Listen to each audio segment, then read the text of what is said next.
And we are live. Welcome back, everyone, to Bound by the Scene. Again, we're doing something a little bit different because Spirit Binder is actually preoccupado with school at the moment, so he'll be taking care of that. And we're going to start another episode of Beyond Your Scene. This is where either me or Spirit, and me being Tentacle bound, will interview somebody, whether from the local community or from the community at large, and kind of see what it is about them that kept them kinky, because in these trying times, being kinky is a little bit more taxing than anything else. So, why don't you go ahead and introduce yourself? So I am Nimiraj Jager. Most people call me Jager. I am Primal.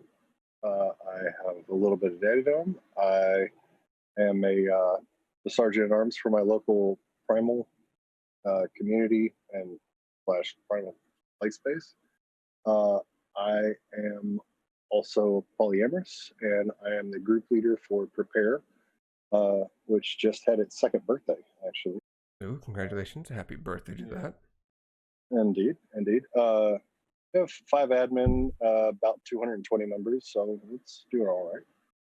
But it's a poly-processing group, so it helps people. So usually in kink communities, you have like a poly one-on-one group that shows them like what poly is and asks them if they are kinky, maybe does a couple of one-on-one classes. I call mine pretty much poly 201, which is basically like, hey, now you're poly, but now you're running into a few snags. What do we do about that? And just kind of going through. We're currently going through More Than Two by Franklin Bow, which I understand some Franklin Bow's. He's been under the radar for a little while, but we plan on going into other books and different poly books and trying to figure out, try to break down poly and break down all sorts of things to help people process through whatever they're going through. Oh, sounds like a very interesting and astute group, and I do like the fact that you are a little bit more well-rounded as far as relationship dynamics are concerned, as well as primal and all that other stuff. So this will be an interesting conversation because, as most of our listeners know, I am the sadistic rope asshole. That's me. That's just who I am. And there's a lot of other nuances that I tend to skip over because I am not the expert on any of these subjects. I have my information and I share it with whoever. So a few housekeeping things for the podcast. We are now live on all platforms. So Spotify, Apple Podcasts, Google Podcasts, as well as Pornhub and YouTube. By all means, follow, like, subscribe, and all that fun stuff. Thank you. That was a taxing thing to do. Did not realize I had to throw money to even get to that, and it's just a host. It's just to host the information. So it's like, well, all right. I mean, this is a thing. So I understand. I've started to put Prepare on multiple platforms, and just like even just the spoons to do that. Like, congratulations. Yeah, and I do all the editing myself. I do all the editing. I have all the software. I'm even having to build myself a brand new computer because my current computer cannot bloody handle it. It's hilarious. So now to actually start the actual episode, because anybody that's listened to the podcast knows that that's the start of the episode. I understand. Yeah, it's a weird thing. So first, yep, we have to keep with consistency. If there's no such thing as consistency, we are just heathens. Oh no. Oh no, what will we ever do? Anyway, so first things first, what brought you into kink? Was it a book, a show, possibly something organic? I know my interview with Rope Baby, we both came to the conclusion that my kink upbringing was a little bit too organic. So how were you brought in? So let's not completely bypass like all the kink in Disney and everything else, like that we were all, all the media kink, like Jasmine under Jafar and all that kind of thing. Let's not forget about that. But actually, right. But for mine, so like I said, I am primal, and it's kind of been a thing that I've always felt within me and didn't have the vocabulary for, and it was a little scary at times, not understanding what was going on. And then, like I said, I've always had a little bit of daddy dom tendencies. And then my an ex actually had told me about FetLife, and of course, once you get introduced to FetLife, there's kind of a natural progression if you keep going with it to get active in your community, and then do all the things. And then at one point, I had like an online sub, and then I kind of had an OkCupid sub, and it all just kind of snowballed into that, or into where I'm at now. Wow, that's probably the carte blanche way of getting in, because that sounds nothing like how some people envision what kink is. Like, oh, one day, just one day, the stars aligned, the moon was full, and it turned blood red, and all of a sudden I was chasing some broads down or some dudes down, swinging dicks and everything. And it turned into this. Sounds like a great scene to me. It does sound like a great scene. We're not going to deny that, but usually there's this, and I think I discussed this in the last episode that we just did called Trauma and Kink. How there's this preconceived notion that all of us are just these broken individuals when we get involved in kink, and then we're looking for some semblance of structure. That's a terrible stereotype, but it is. And that's sorry, that's one thing I was really glad about when they were doing 50 Shades, is they got real close to that, and then carefully explained that stereotype away, like in the very end of it, which I was extremely happy about. Like, of all the things that 50 got wrong, it did that one thing. Oh, they got the end right. They missed everything up until the end. That's fair, because me and a buddy of mine, we end up joking because the Secretary is one of the biggest videos that I personally saw after reading like anything from the Marquis de Sade. And the Secretary is like, you had this well-to-do brought-up girl that got involved in a DS dynamic with her boss, and it's like this girl had nothing wrong with her. She was not traumatically abused or anything of the sort, and she just, like, one day something clicked, and it's like, oh, these are the things. This is now the bed that I'm going to lay in, and it just happens to be filled. Yep, this definitely rings a lot of bells. I'm glad to see that it's hopefully we can eventually, as this grows as a community, that we kind of normalize the whole idea that not everybody is looking to get fixed in kink. We needed to scratch the itch and scratch the urge that society typically doesn't let us do. Oh yeah, and destigmatizing so much about kink is such a goal, and bringing forth the things that are good about kink, the consent-driven, consent-centric, style that we bring into life is just, it's a thing to look up to. It's amazing. I wish that the rest of the world had that, but there's so much leather and decorum in the way right now. That's just, and let's not forget, like, United States believes in angels all the time. So whatever.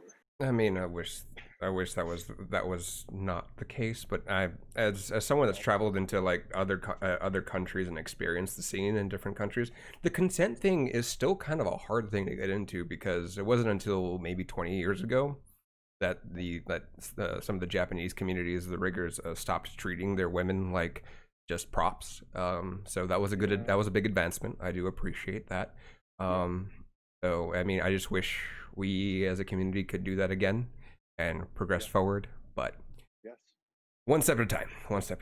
But we digress. We digress.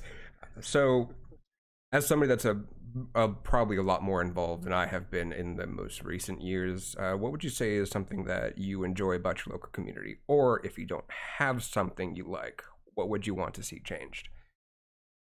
See, I can segue into good questions. Hell. Congratulations. So I've noticed that a lot. So I started off in the Austin community and then moved to the community that I'm in now, and most communities are super cliquish, and that seems to be a widespread problem. However, the I do appreciate our local play space being or having a primal play space and a primal uh, community, or that, because it's such a quote unquote new kink, or however you'd like to describe that. Niche. Right, it's such a new niche kink that uh, I'm glad that our local community has a pretty hefty percentage, like in this community, or going to this play space, one of the three major play spaces in our local community, which is like, that is huge to me. Like, where I come from in Austin, there was kind of a there's some primal bit of play space. Most of them are home, house parties. And up there's a lot of rope, and there's a lot of DS, play spaces. But Primal just takes so much room and so much padding if you're trying to do it, nice. Trying to be nice about it. We're an explicit podcast. You can say just about anything. No, I'm saying, if you don't want to be super sadistic and throw people on the actual ground, like, to have an indoor primal space requires a lot of play mats, which are super expensive, which some play spaces just don't have don't have funds to invest in such a new niche kink that requires such a large budget in that alone. Yeah, that is very true. Right. So I'm very proud that our local community has a dedicated play space for my niche kink. That is a net positive, and I will say that the Austin community, it has turned, I think, a lot more rope centric in the past few years from what I remember. I know some areas in California do the same thing, where it's a matter of happenstance. Like, if you go to Central California, you're looking at maybe more house parties that are more DS centric, MS centric. But if you go to San Francisco, you have probably one of the biggest booming rope communities next to New York or Philadelphia. Okay. So and I don't know much of anything about the rope community, I will say that. Like, we have a couple here in local, but like, it's just I don't know. It's not a problem. It's cool. And that kind of ties into this one doesn't really tie into it, but to kind of get a little bit more of a feel for you as an individual. Okay. As someone who is ethically non-monogamous, what are the ups and downs to your lifestyle? So I fall under the ethically non-monogamous umbrella as polyamorous, and the definite up to polyamory as a whole is the amount of extra people there are to support me, to share my joys, my struggles, any of all that. Just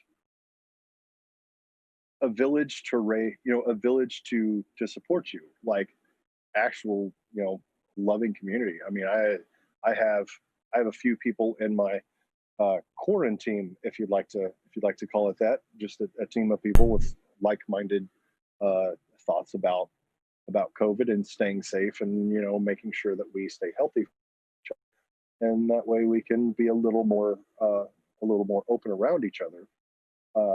But all these people, there's intimacy there, not necessarily romance, but intimacy. We can be really close family with each other, which the kink community, I would love to say, has on a whole, but like in this one group, has even more.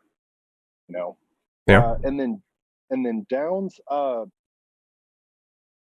So to keep ethically non-monogamous ethical, everybody has to know. Like, there's plenty of non-ethical non-monogamy. Just everybody in the vanilla world knows that it's cheating, and everybody has a structure for cheating. You may not like that structure, but you know what it is. So, salute. Sorry about that. That's all right. So to keep it ethical, that requires a lot of emotional groundwork and a lot of, I had to do a lot of self work, like on the fly, to make sure that my field was ready to grow something sustainable. Like, as the easiest metaphor I can put, like, if if you can't support you, you can't support anybody else, kind of thought. But yeah, like, if even they're running my group, I've run into many people, and even looking on Facebook, you run into a lot of low self esteem and a lot of insecurity, and that just ties into every single thing that you do. And if you can kind of boost that self esteem and create those boundaries, then you would be surprised the positive aspects that filters out to in the rest of your life. Well, that makes sense. As somebody that, I guess as far as like I'm concerned, I'm monogamish. So I don't know where I fall in the ethical non-monogamy thing. You fall under the umbrella. It's fine. Fair. Um, so a lot of the poly aspects, they seem great. A lot of the monogamy seems great. At the same time, it's like that is a whole bag of tricks that I learning any aspect of it when I read More Than Two a while back. Understanding all of that was probably like the biggest mindfuck in the world. I was like, what? That Oh yeah. You mean the things that were beaten into me when I was growing up Catholic were not entirely accurate? Sorry. That's a whole thing. So tying into the community and your ethical non-monogamy, you mentioned COVID. What are your opinions on some places? I know one of the Ren festivals was still going on. There's a couple of places that had been open during the entire pandemic thing. What are your thoughts on that, and with keeping you and your Metamors safe? So my quarantine and I are pretty outspoken, and not we we don't like to hold a lot back. I am probably the most I'm going to say diplomatic of the bunch, and out of my mouth, I while I understand that bills have to be paid, because that is a thing, uh, it's almost disgraceful for large venues to say, well, I'm doing it legally, so it's fine, and just having parties where, I mean, it's not like we touch each other, here in the kink community. Yeah. So spreading, so, so, so, No touchy allowed. No touchy. so like I saw a meme recently that was like, avoid it like the plague, except for no, really avoid it. That seems so relevant to a lot of the things that are going on in my local community. And there are other communities who are being a lot more locked down with it, but it seems the local community, there's I don't know. I'm irritated a lot with it. I really am. That's fair. I mean, I can't even sit here and try to be copacetic, or what's there's a word for it, nice about it, Yeah. considering that like I have people that are in my current household that if they get sick, it's not going to be a good time, Same. and the thought of, and I'm gonna put this probably as like as most fuckboy as I possibly could. In order for me to get my nut, I have to risk the lives of others. Yeah, no, thank you. That doesn't sound appealing. Like, Exactly. Anywho, And I will say, like, I am antsy and anxious, like, real bad. I am an introvert wanting to go out and, like, whew, fuck shit up. But and it's going to be amazing when we find all of these veteran kinksters like going back out in the community and hitting that frenzy again. It's gonna be a delight watching that. It's gonna turn into one giant Caligio or a defuck fest, and it's gonna be great, and we're gonna have a great time once all this shit clears. Yes, it will, and I'm bringing the damn spinach chip. But I will bring fajitas. That's what I'm bringing. um, but uh, but yeah, like it's frustrating, and even I had to be reminded very recently that like no, no, we can't do that. Like there is bigger things at stake, than just like personal instant gratification. Like just it's just very irritating. And of course, the state of the U.S. being so blasé about it just irritates you just that little extra bit. Yep. Way to kick a man while he's down. But we Yep. All right. So next question. So you mentioned that you were considered a daddy dom, even though I surprisingly said that without cringing, because that daddy word just doesn't sit well with me. How? Yep. How do you view yourself as far as top switch dom? Are there things that people try to label you on based on your appearance? okay. So when I go out and I'm in my element, everybody knows me as the 6'6" guy in a black kilt. And 6'6", everybody points me out and goes, "That's that guy." And I usually keep a couple of implements on my kilt anywhere I go.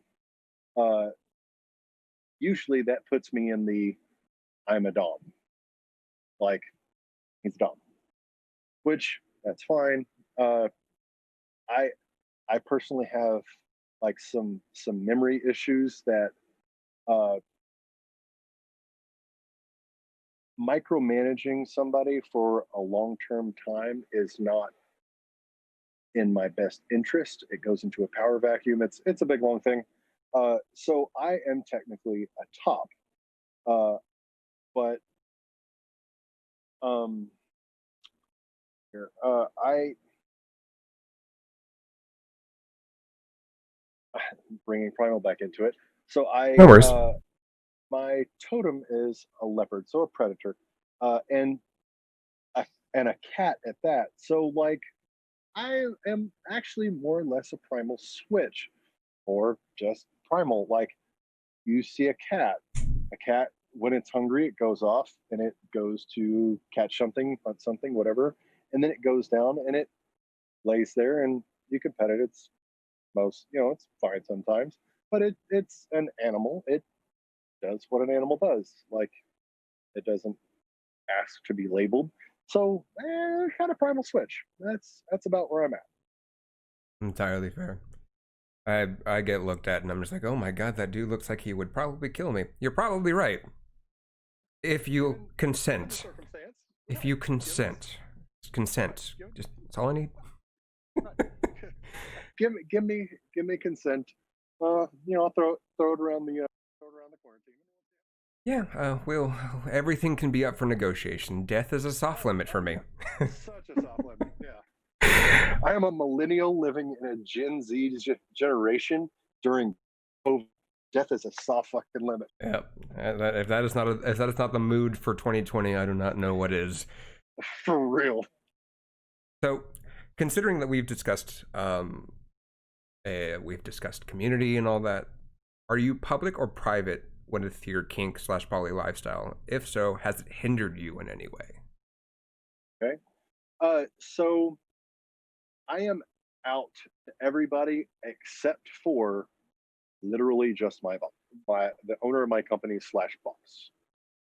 Uh, just for that little bit of plausible deniability, like all of my coworkers know pretty much everything. Like getting in Primal is a little touch and go.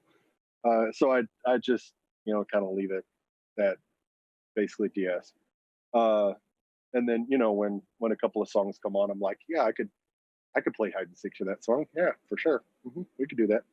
Uh, but but yeah, that's pretty much it. Am I hindered in any way? No. I mean, so I'm in construction.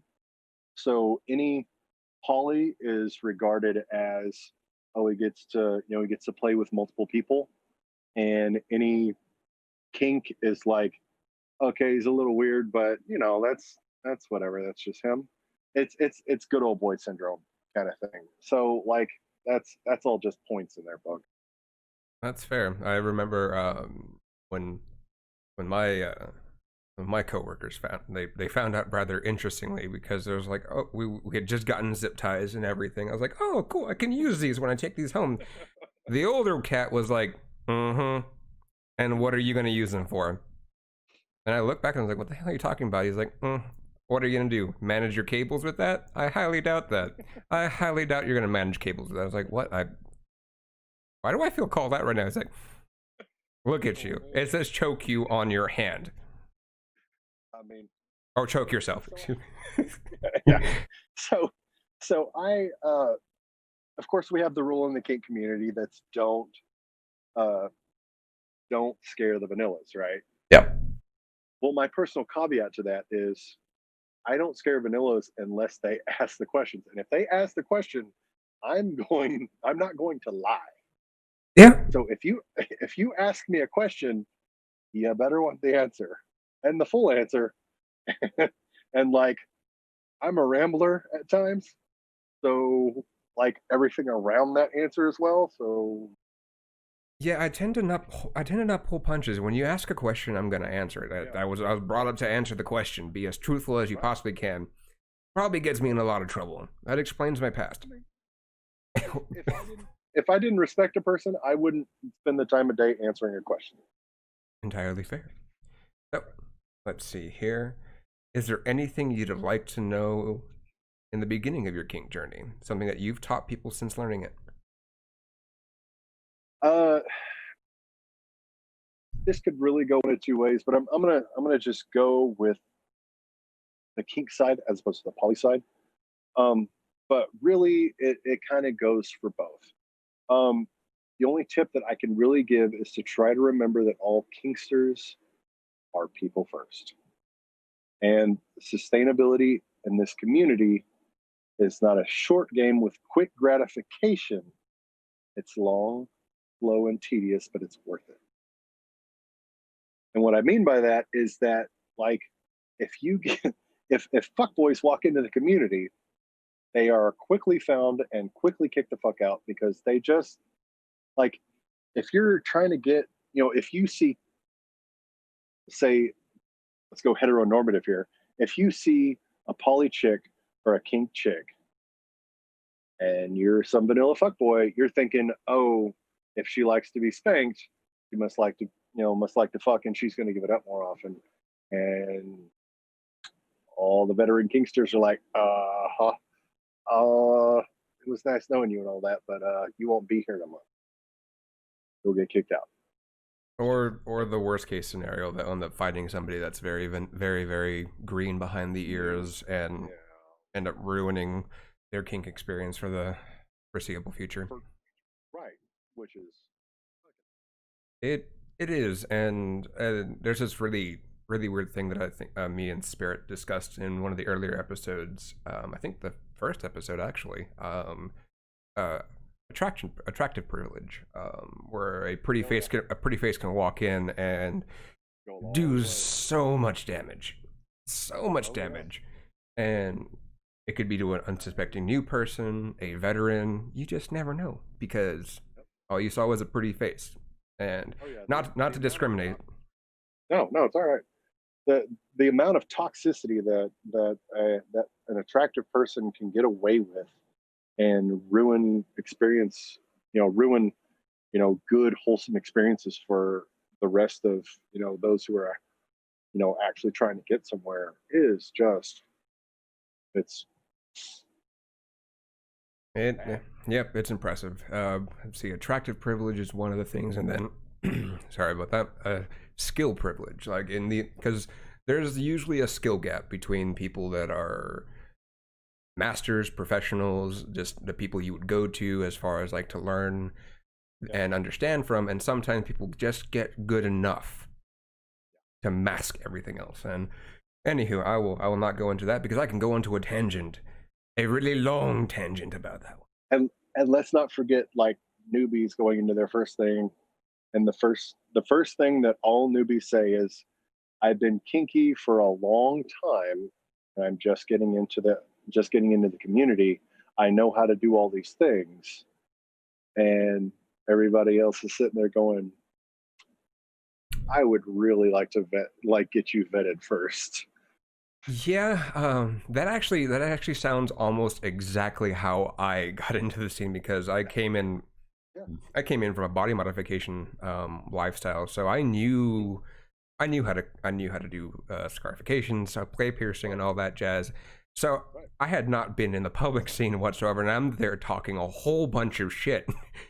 Yeah. Well, not so much shit, but like talking a whole bunch of stuff, and everyone's like, "Yeah, we're gonna keep an eye on you for the next 2 to 3 months and see how that goes." Yep. And But I'm glad I stuck I with mean, it. yeah, but I mean, the cool part, like, if you actually do have that experience, and I love to see people coming in with experience of things, and they start talking to, the people who actually know their shit, and you start talking shop with them. That you know that veteran, vetted Kingster can double check that status. That can be your first vet right there, Yeah, and a good one at that. it can. The dungeon that used to be open that I had gotten and walked into and got my feet wet in the local community.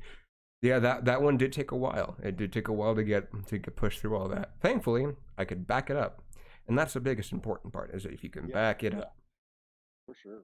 So, next question here is, when did you find out you were ethically non-monogamous? Was it a sudden change in perspective, or just found the vocabulary that helped foster that lifestyle? So, in my definition of poly, which is the belief that you can romantically love more than one person, and that other people can too, has always been in the back of my head. So, with that definition, I I say that I've always been poly. Now, uh, any sudden change was when I found partners that I felt were more long-term compatible, and I wanted to keep them as long as possible. And then wanting to research and find resources to to continue researching what I needed, like, to work on myself, or to work on, like, my whole polyam outlook, to make sure that I was doing things ethically. Because there's toxic poly, like, I'll say this: there are many good ways to do poly. There are a few ways that are unethical and non-sustainable, which I would call bad. So,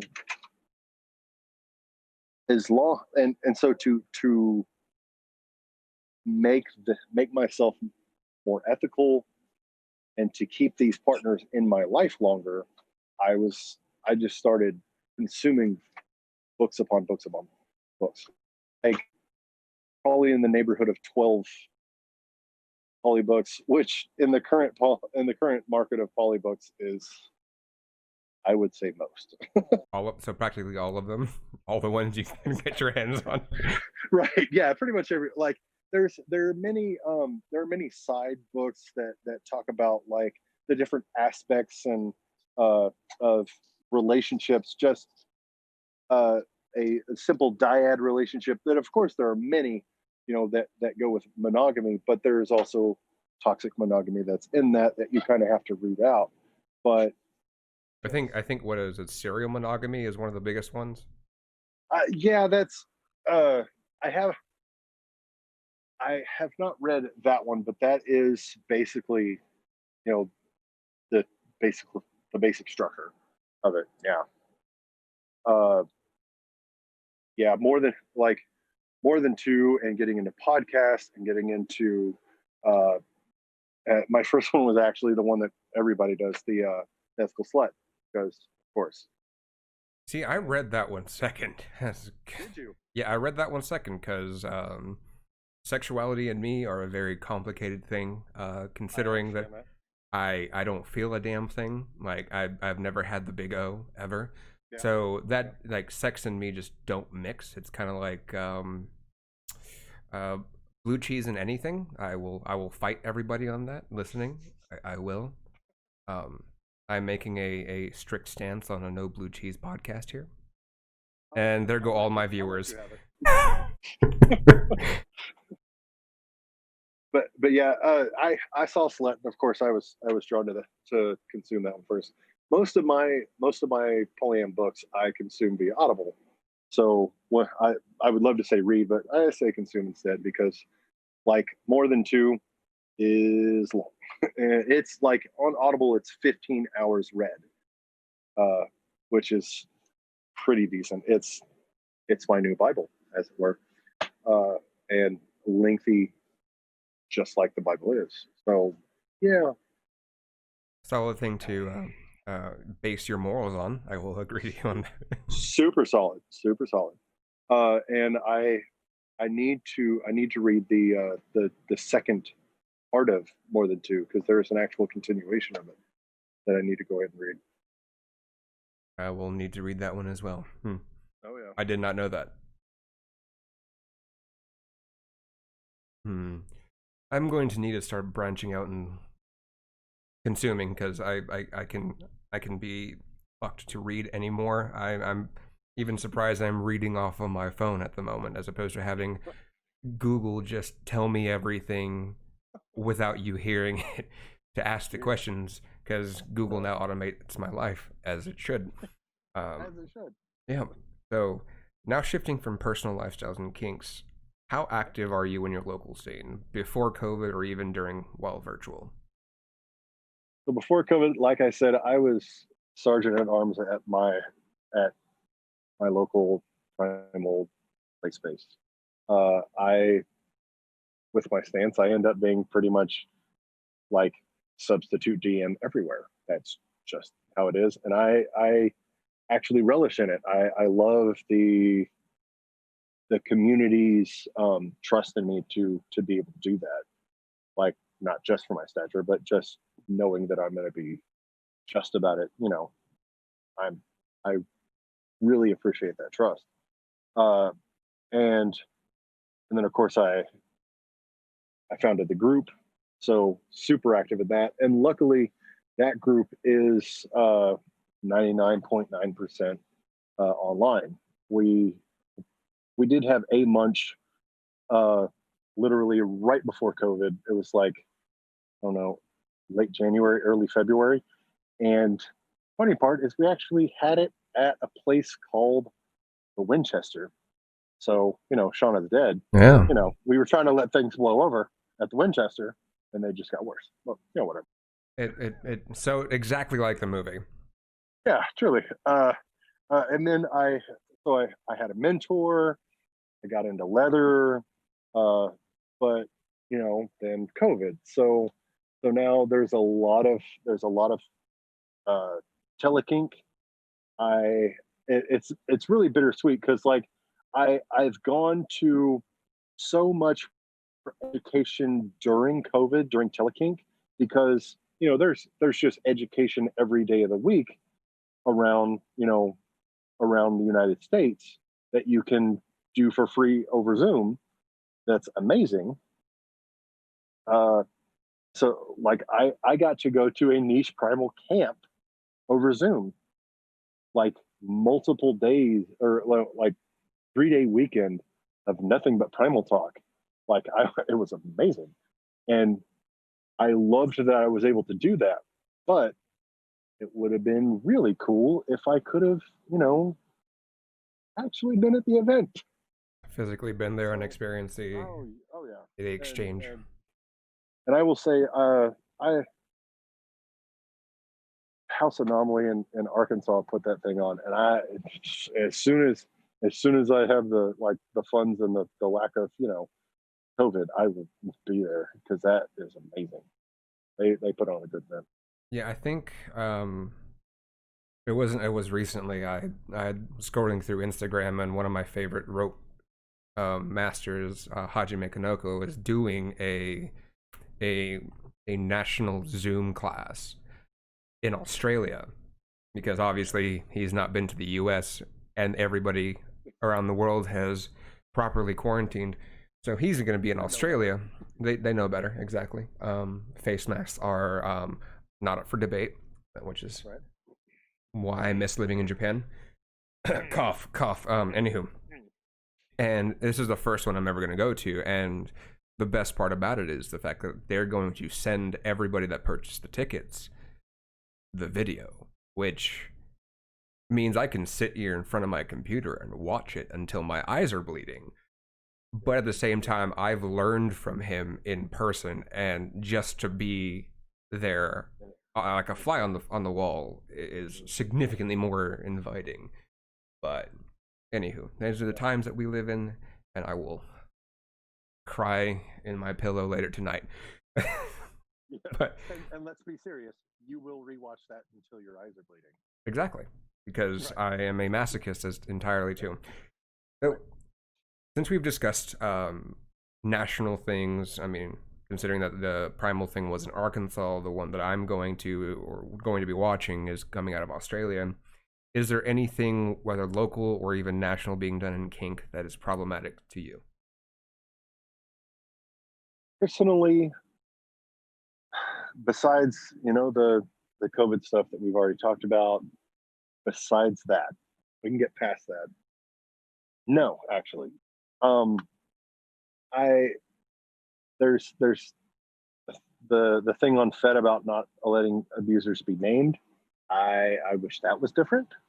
And all the kink censorship, like, I'm not super crazy about that, but that currently doesn't necessarily affect me personally. Like, it doesn't. I have really, probably been super lucky about that, and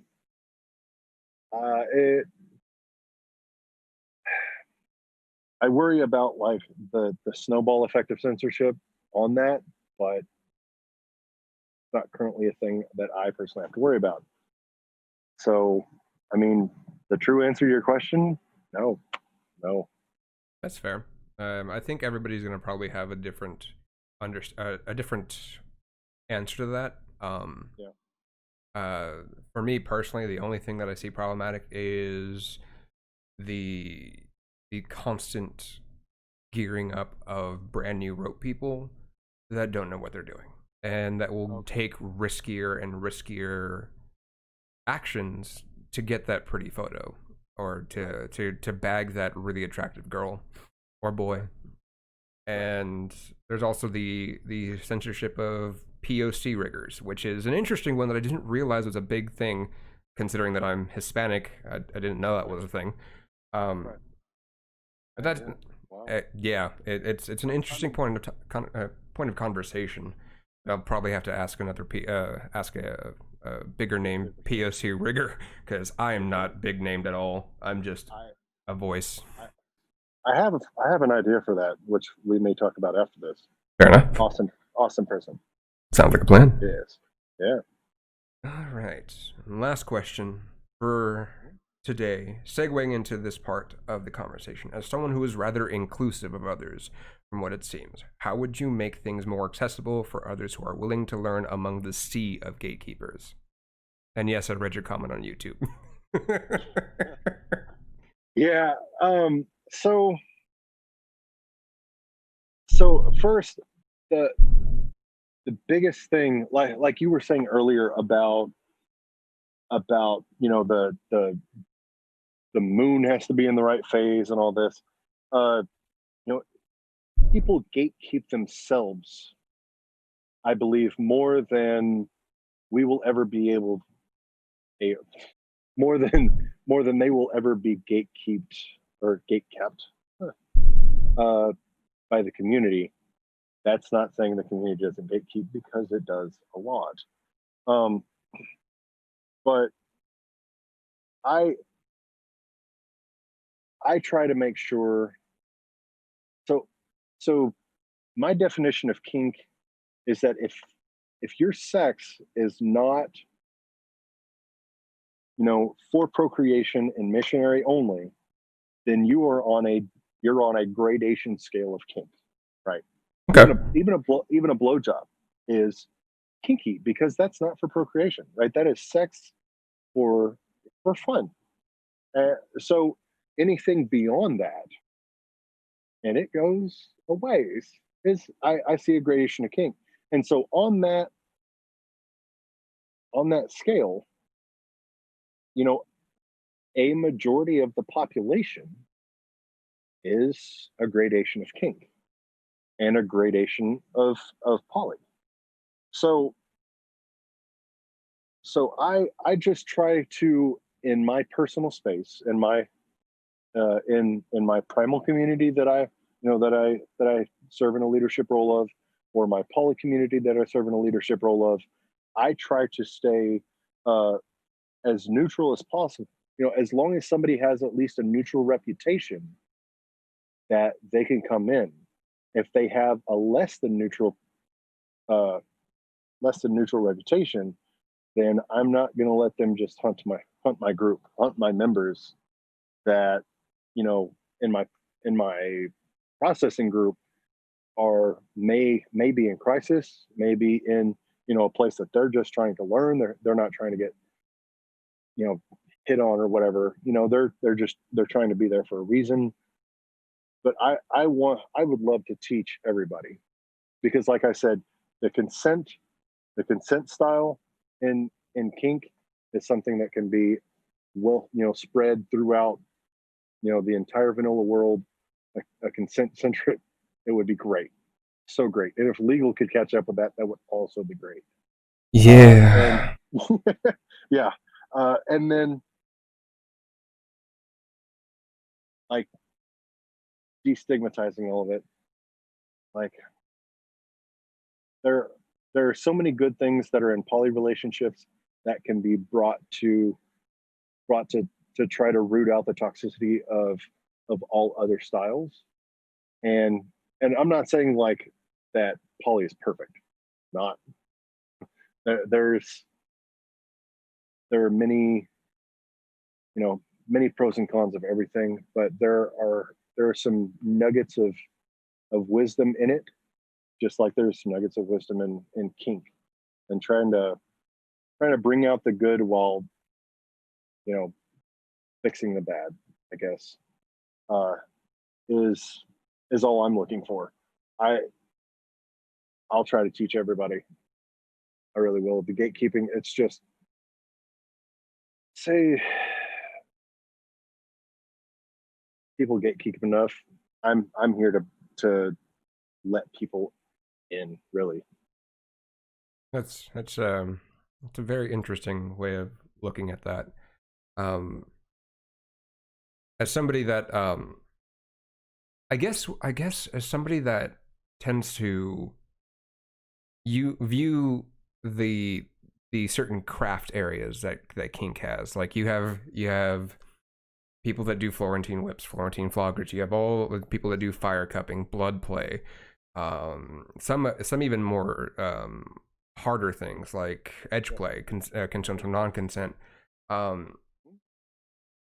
And I'm gonna throw rigging in there because, well, I'm the ropey guy.